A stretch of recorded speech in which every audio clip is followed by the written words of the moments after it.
नमस्कार दोस्तों, स्वागत है आप सभी का एक बार फिर से आपके अपने YouTube चैनल टेक्निकल जॉब ज्ञान में। दोस्तों यूपीपीसीएल TG2 की बहुत ही शानदार वैकेंसी चल रही है। 891 पदों की फॉर्म तो काफ़ी पहले भरे गए थे, लेकिन अभी टाइम आ गया एग्जाम होने का।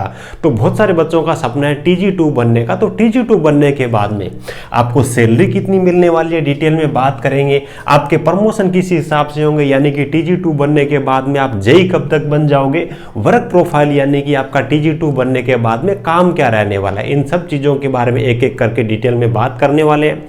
चैनल पे पहली बार विजिट कर रहे हो तो चैनल को सब्सक्राइब जरूर कर लीजिएगा। और TG2 की बेहतर तैयारी करने के लिए मेरे खुद के हैंड रिटन नोट्स मैंने प्रोवाइड कर रखे हैं। वीडियो को डिस्क्रिप्शन में आपको हमारे मोबाइल एप्लीकेशन की लिंक मिलेगी, वहां से आप अपना एड्रेस डाल करके ऑर्डर कर सकते हो। बाई पोस्ट हम नोट्स को सेंड कर रहे हैं। कंप्लीट आपको टेक्निकल का कंटेंट मिलने वाला है। और TG2 के लिए latest full length test series है, वो भी हमने एप्लीकेशन पे प्रोवाइड कर दिया है, जिसमें कंप्यूटर के प्रश्न है वो भी शामिल रहने वाले हैं। सभी चीजों की लिंक आपको वीडियो के डिस्क्रिप्शन में मिल जाएगी। तो चलिए दोस्तों बात कर लेते हैं TG2 से संबंधित इन तीन बहुत ही महत्वपूर्ण चीजों के बारे में। TG2 की वैकेंसी एक बहुत ही शानदार वैकेंसी है ITI लेवल की। अभी भी आपके पास में तैयारी करने के लिए टाइम है, जी तोड़ मेहनत करना है। TG2 में हर संभव आपको यहाँ पे सिलेक्शन इस बार लेना ही लेना है। देखिए भाई, सैलरी के बारे में बात करते हैं, काफी सारा आपको मोटिवेशन मिलेगा। सैलरी के बारे में बात करें तो यहाँ पे आपकी जो बेसिक सैलरी रहने वाली, यानी कि बेसिक पे जो रहेगी वो रहेगी आपकी 27,200 रुपए पर मंथ के हिसाब से बेसिक पे रहेगी। उसके बाद में करंट के अंदर जो DA चल रहा है दोस्तों 38%, भी सेंट्रल गवर्नमेंट में हमारे तो भी 38% चल रहा है। यूपी स्टेट में क्या चल रहा है, शायद 38% ही होगा, क्योंकि ज्यादातर जो स्टेट गवर्नमेंट है वो सेंट्रल गवर्नमेंट को फॉलो करती है, या फिर 38 के आसपास में होगा। तो इसका 38% आप कर दीजिए। 38% कितना होगा, लगभग आपका 10,300 रुपए पर मंथ के हिसाब से आपका ये DA बन जाएगा। यानी कि इनको आप जोड़ोगे तो लगभग आपकी यहाँ पे जो सैलरी है वो 37,500 रुपए पर मंथ के हिसाब से आपकी DA प्लस बेसिक पे से बन जाएगी। उसके बाद में बात आती है आचार्य की हाउस रेंट की। तो हाउस रेंट अलग अलग सिटी पे डिपेंड करता है। कहीं गांव में ड्यूटी लगती है तो वहां पे कम बनता है, अच्छी सिटी में ड्यूटी लगती है तो वहां पे ज्यादा बनता है। जैसे कि लखनऊ जैसी सिटी है तो 5,000 से ज्यादा आपको वहां पे आचार्य बन जाएगा। तो एक राउंड फिगर के अंदर मान के चल सकते भी 40 के यानी कि 40,000 रुपए के आसपास में आपकी टोटल सैलरी यहाँ पे बन जाएगी।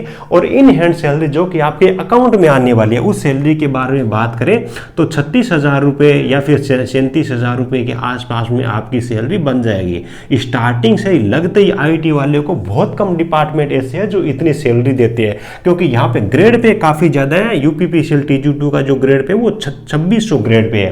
राजस्थान के अंदर जेई का ग्रेड पे है 3600। तो बहुत ज्यादा यहाँ इन दोनों में अंतर नहीं है। तो सैलरी बहुत ही शानदार यहाँ पे बनने वाली है। जी तोड़ मेहनत करके इसमें आपको सिलेक्शन लेना है।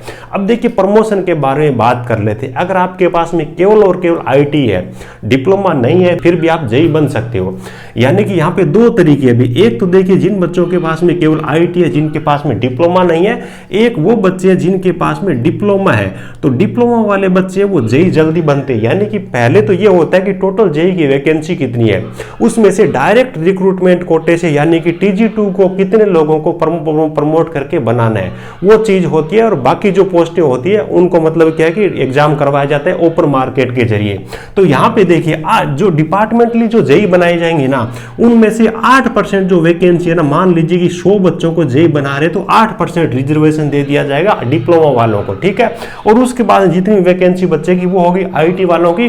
IT जिन बच्चों ने कर रखी है, डिप्लोमा नहीं है, तो उनके जेई बनने में काफी ज्यादा टाइम लग जाता है। नॉर्मली मान के चलिए 10 साल के आसपास में आपको जेई बनने में टाइम लग ही जाएगा। वो सीनियरिटी के हिसाब से होता है। जो आपसे पहले TG2 बने हुए हैं पिछले बैच के, वो आपसे पहले 100% जेई बनेंगे, उनके बाद में ही आपका नंबर आएगा।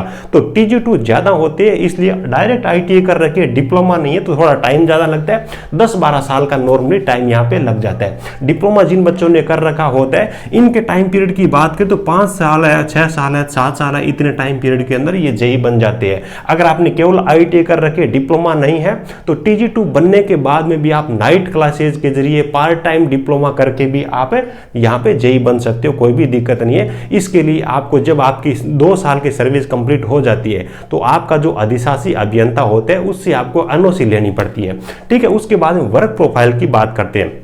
तो देखिए भी 2 डिपार्टमेंट है, एक तो आपका डिस्ट्रीब्यूशन और दूसरा है ट्रांसमिशन। डिस्ट्रीब्यूशन का मतलब ये है कि 3311 क्या है, 3311 केवी की जो सब स्टेशन है वो 3311 केवी की जो लाइनें हैं उनको ऑपरेट करना और मेंटेनेंस से संबंधित ज़्यादातर जो काम होता है वो होता है डिस्ट्रीब्यूशन वाले TG2 का।